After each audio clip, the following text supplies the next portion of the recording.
Hello, everybody. Alex Wiseman here again. It is week 9, Political Realities of Globalization and Contextualization, Part 1. We're going to talk about this over the course of 2 weeks. And when we say political realities, we're talking about politics and policy, and how does politics and policy, as a result of globalization and contextualization forces, impact education. That's going to play into a concept that we call governance, educational governance. So you'll see that term a lot this week as well. A couple things that I wanted to point out. One is your midterm exams are due this week. That's very important.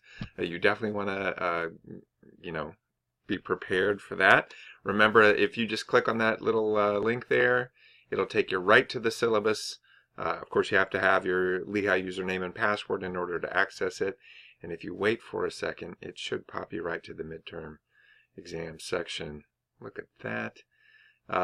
So I should say midterm discussion essays. It's not really an exam, but they're due this week. So definitely get those in order.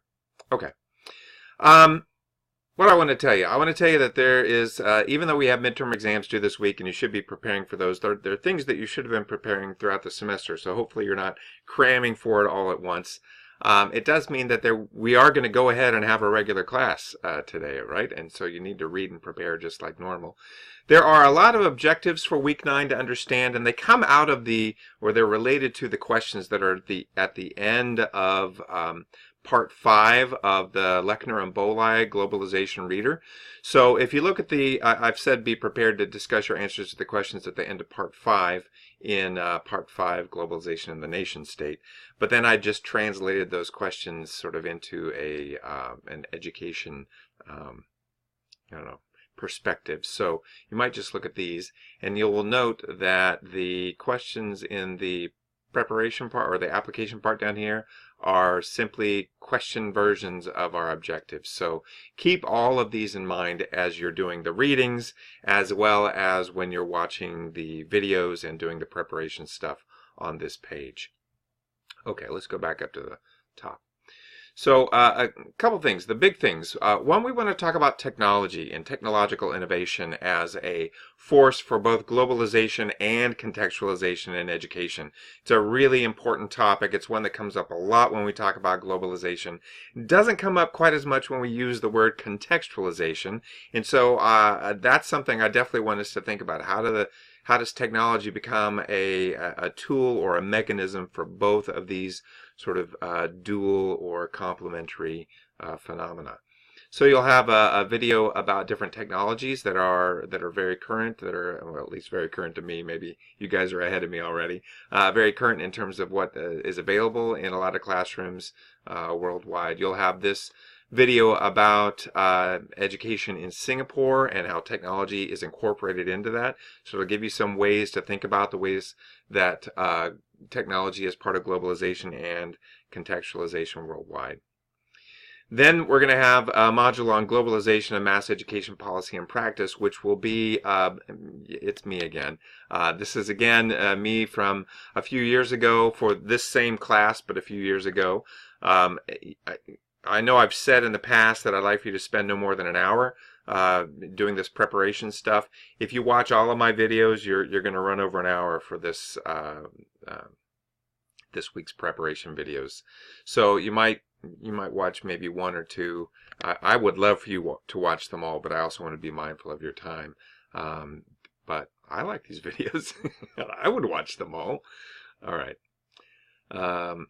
And then the last module is going to be about educational governance and funding by IGOs and NGOs, intergovernmental organizations and non-governmental organizations. We're really talking about international non-governmental organizations. And I've tried to provide you with sort of 3 perspectives on the governance and funding issue related to IGOs and NGOs. One, from a very IGO perspective. There's a video here from UNESCO. It's about education for all and the World Education Forum in 2015. It's a lot of platitudes in this video, but it is definitely the overarching message that IGOs give about the importance of education and sort of the broad policy platforms that are related to educational governance. Then we have, I think this is a really interesting video from New Zealand, thinking about how educational governance is not just an international thing, but it's also very much rooted in local and traditional cultures. And so it's a nice contrast to the video right before it from UNESCO. And then we're going to finish up on with what I think is a tough video. It's a report on Haiti's education system. It's done in early 2017, so it's able to talk about both the hurricane from I think 2010, sorry, the earthquake from 2010, and the hurricane from late 2016, I think it was. So there are a lot of natural disasters that have befallen Haiti. And Haiti was not, Haiti was definitely part of the global south before that, in terms of its economy and development level and things like that. So thinking about how Haiti's education system is dealing with issues around funding, around resource provision, around opportunity for education as part of the global south, it's in stark contrast to the sort of platitude-y, we're going to fight for everybody message that you see in the UNESCO video at the beginning of this module.